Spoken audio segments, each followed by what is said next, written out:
Hello दोस्तों, welcome to हमारे YouTube channel focus to success. दोस्तों, आज के इस वीडियो में 2024 में हाल फिलहाल में एग्जाम हुआ है। इस प्रकार का प्रश्न काफ़ी ज़्यादा पूछा जा रहा है। फिर ठीक है, देखिएगा एग्जाम में इस प्रकार का प्रश्न काफ़ी ज़्यादा ट्रेंडिंग में है और यूपी पुलिस और एसएसजीडी के रिगार्डिंग ये वीडियो लाया गया है। टॉप 50 प्रश्न है, शुरू से अंत तक देखिएगा, वीडियो बहुत यूजफुल होने वाला है।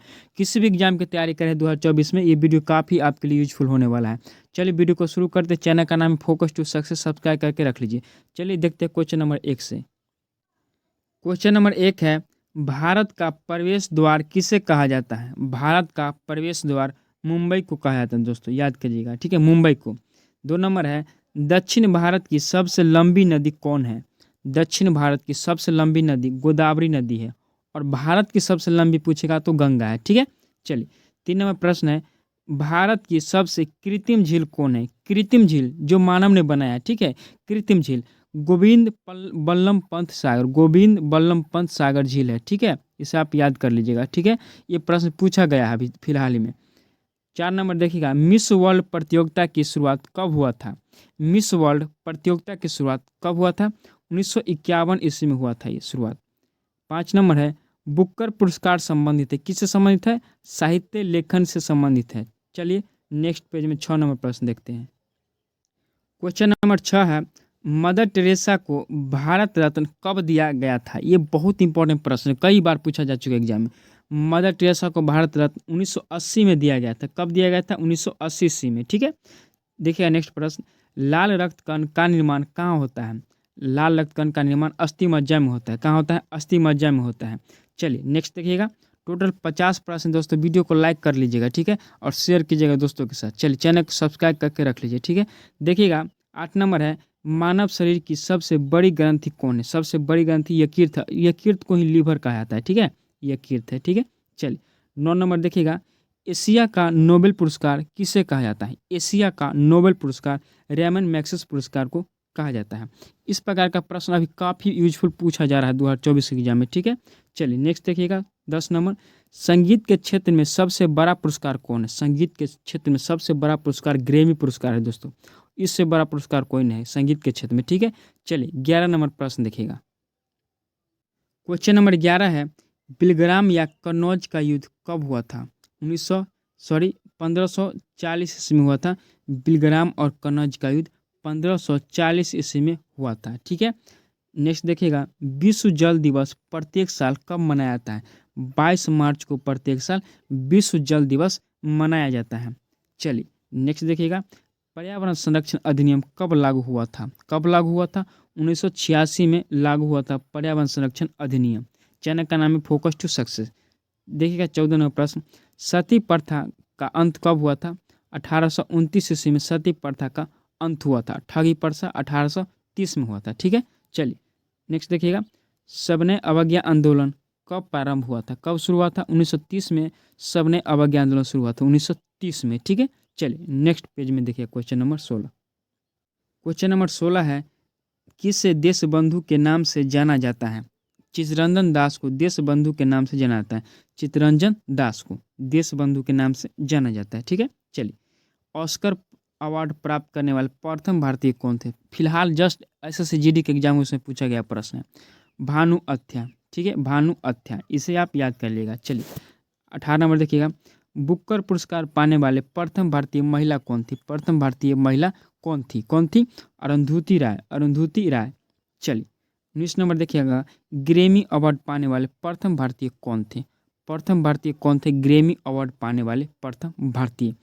पंडित रविशंकर प्रसाद, पंडित रविशंकर। ठीक है, चलिए 20 नंबर प्रश्न देखिएगा, महाभारत का प्राचीन नाम क्या है? महाभारत का प्राचीन नाम जय संहिता है। ये एनटीपीसी में कई बार रिपीट हो चुका है, ये पूछेगा प्रश्न, अब इसे याद कर लीजिएगा। ठीक है, चलिए नेक्स्ट क्वेश्चन देखिएगा। क्वेश्चन नंबर 21 है, अनहैप्पी पुस्तक के लेखक कौन है? अनहैप्पी इंडिया पुस्तक होता है। अनहैप्पी इंडिया पुस्तक के लेखक कौन है? लाला लाजपत राय अनहैप्पी पुस्तक के लेखक है। ठीक है, चलिए क्वेश्चन नंबर 22 देखिएगा, डिस्कवरी ऑफ इंडिया पुस्तक के लेखक कौन है? डिस्कवरी ऑफ इंडिया पुस्तक के लेखक कौन है? जवाहरलाल नेहरू, जवाहरलाल नेहरू। ठीक है, चलिए क्वेश्चन नंबर 23 है, सिनेवार किसका अयस्क है? पारा का अयस्क है सिनेवार। क्वेश्चन नंबर 24 है, दाढ़ी बनाने में किस दर्पण का उपयोग किया जाता है? किसका किया जाता है? अवतल दर्पण का प्रयोग किया जाता है दाढ़ी के यूज में। आज हम लोग करते हैं। क्वेश्चन नंबर 25 है, राष्ट्रपति अपना त्यागपत्र किसे सौंपता है? उपराष्ट्रपति को राष्ट्रपति अपना त्यागपत्र सौंपते हैं। ठीक है, चलिए 25 नंबर कंप्लीट कर लिए। बारीकी से देखिएगा वीडियो, बहुत कुछ याद होगा। क्वेश्चन नंबर 26 देखिएगा। क्वेश्चन नंबर 26 है, अर्जुन पुरस्कार की शुरुआत कब हुआ था? अर्जुन पुरस्कार की शुरुआत कब हुआ था? 1961 ईस्वी में अर्जुन पुरस्कार की शुरुआत हुआ था। आप इसे याद कर लीजिएगा। ठीक है, क्वेश्चन नंबर 27 है, सार्क का मुख्यालय कहाँ है? सार्क का मुख्यालय कहाँ है? काठमांडू नेपाल में है। कहाँ? नेपाल में है। ठीक है, चलिए क्वेश्चन नंबर 28 है, इंग्लिश चैनल पार करने वाले प्रथम भारतीय कौन थे? कौन था? यहाँ पर कौन थे, यानी महिला की बात नहीं है। मिहिर सिंह, मिहिर सिंह। और महिला में पूछेगा तो आरती शाह। क्या है महिला में? आरती शाह। ठीक है, ये महिला में है। ठीक है, चलिए क्वेश्चन नंबर 30 देखिएगा, सांची का स्तूप किसने बनवाया था? किसने बनवाया था? अशोक ने बनवाया था। सांची का स्तूप कहाँ है? एमपी में है। ठीक है, चलिए क्वेश्चन नंबर 30 देखिएगा, मनसबदारी प्रथा किसने चलाई थी? अकबर ने चलाई थी मनसबदारी प्रथा। इंपॉर्टेंट प्रश्न है इस प्रकार का। ठीक है, चलिए क्वेश्चन नंबर 31 देखिएगा। क्वेश्चन नंबर 31 है, ध्वनि तरंग किससे होकर नहीं गुजरती? ध्वनि तरंग किससे होकर नहीं गुजरती? दोस्तों निर्वात से होकर ध्वनि तरंग नहीं गुजरती। निर्वात जहाँ पे कुछ ना हो, हवा ना भी होता है, कुछ ना होता है, वहाँ से ध्वनि तरंग नहीं होकर गुजरती है। ठीक है, क्वेश्चन नंबर 32 है, भारत में सर्वप्रथम यानी सबसे पहले स्वर्ण मुद्राएं किसने चलाई थी? स्वर्ण मुद्रा की बात हो रहा है, यूनानियों ने चलाया था। किसने? यूनानियों ने। क्वेश्चन नंबर 33 है, वायुमंडल किस विधि द्वारा गर्म होता है? वायुमंडल संवहन विधि द्वारा गर्म होता है। ठीक है, क्वेश्चन नंबर 34 है, योजना आयोग का अध्यक्ष कौन होता है?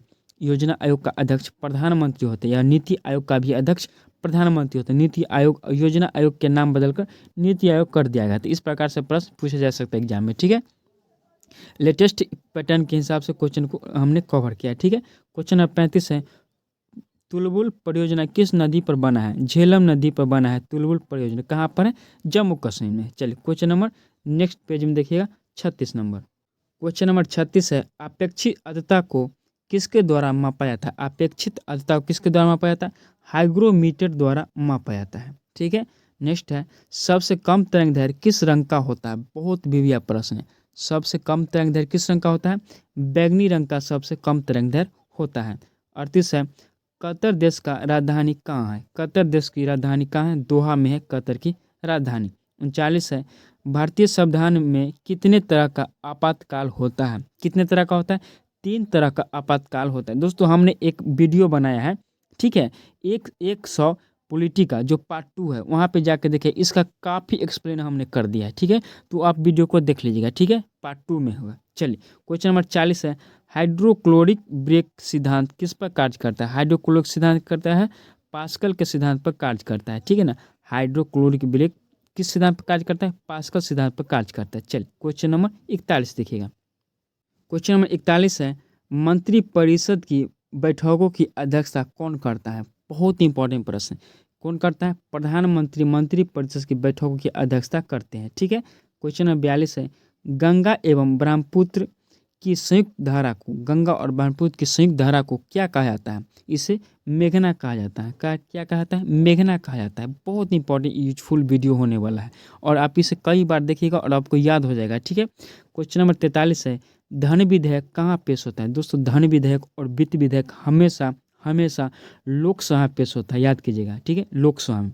चलिए 44 नंबर देखिएगा, सर्वोच्च न्यायालय के प्रथम मुख्य न्यायाधीश कौन थे? सर्वोच्च न्यायालय के यानी सुप्रीम कोर्ट के सबसे पहला मुख्य न्यायाधीश कौन थे?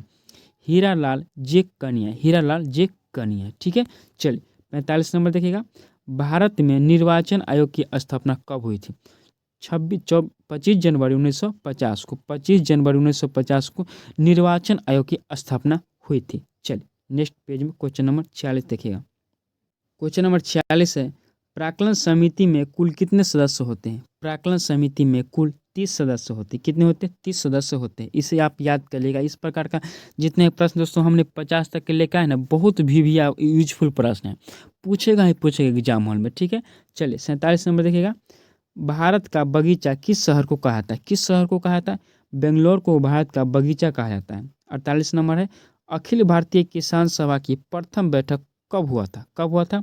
1936 में हुआ था। कहाँ हुआ था? लखनऊ में हुआ था। कहाँ पर? यूपी में। लखनऊ यूपी में हुआ था भारतीय किसान सभा का प्रथम बैठक। 49 नंबर है, भारत में स्थानीय स्वशासन की जनक किसे कहता है? स्थानीय स्वशासन की जनक किसे कहता है? लॉर्ड रिपन को कहा जाता है। किसे? लॉर्ड रिपन को कहा जाता है। चलिए क्वेश्चन नंबर 50 है, सचिन तेंदुलकर को भारत रत्न कब दिया गया? दोस्तों बहुत इंपॉर्टेंट ये वीडियो है, क्योंकि ये यहाँ से प्रश्न पूछे जाएंगे, पूछा गया है एग्जाम में, ठीक है ना। कब दिया गया? 2014 में दिया गया था सचिन तेंदुलकर को भारत रत्न। काफ़ी यूजफुल वीडियो हुआ, और इसे लाइक करके आप रख लीजिए। एग्जाम हॉल में जाने से पहले एक बार इसे जरूर देखिएगा, ठीक है। चलिए वीडियो को लाइक करके कमेंट कीजिएगा, चैनल को सब्सक्राइब कीजिए। चैनल का नाम है फोकस टू सक्सेस। चलिए मिलते हैं नेक्स्ट वीडियो में। Thank you, bye.